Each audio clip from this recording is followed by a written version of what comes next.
Andrea Brillantes, nagsalita na.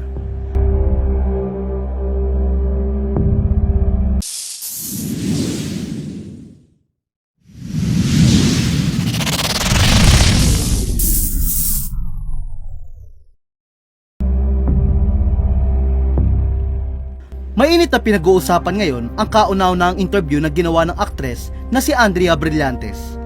Matapos siyang madawit sa hiwalayan ng real and real life couple na sina Catherine Bernardo at Daniel Padilla o mas kilalang bilang Katniel. Matatanda ang ilang linggo ng laman ng mga balita at binabati ko sa social media si Andrea. Ito matapos siyang iturong third party sa hiwalayan ng Katniel. Ayon kasi sa isang source, may namamagitan sa kanila ngayon ni Daniel matapos silang makitang lihim na nagkikita. Kaya hindi mamatay-matay ang issue dahil na rin sa pakikisawsaw ng mga kaibigan ni Catherine. Tulad ni Sofia Andres na ipinapahiwatig sa kanyang post na nagkita sina Andrea at Daniel sa Spain. Bukod dito, pinuna rin ng marami ang pagiging tahimik ng mga kaibigan ni Andrea gaya ni Bea Bores, na matatanda ang isa sa mga unang taong dumipesa sa kanya na maghiwalay sila ni Richie Rivero. Kaya naman para sa marami, isa ito sa mga palatandaan na totoo nga ang mga kumakalat na spekulasyon. Samantala, sa kauna-unahang pagkakataon, nagsalita na si Andrea matapos madawit sa issue.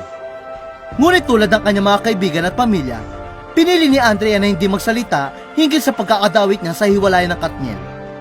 Sa panayam sa kanya ni MJ Marfori, deadma si Andrea sa issue at sa halip iginiit na sa kabila ng pambabatiko sa kanya, hindi raw siya titigil sa pagtatrabaho dahil marami pa raw siyang kailangang bayaran na utang.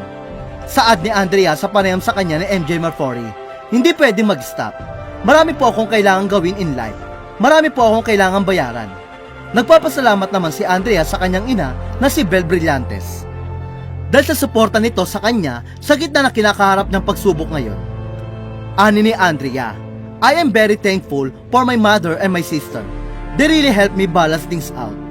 Samantala, dahil sa pananahimik ni Andrea hinggil sa pagkakadawit niya sa hiwalayan ng Katniel, kaya naman muli ay inulan siya ng batikos mula sa netizen. Giyit kasi ng netizen, tila nakapagtataka ang pananahimik ni Andrea. Dahil kung hindi raw totoo ang issue, tiyak na itatanggi ito ni Andrea at lilinisin ang kanyang pangalan.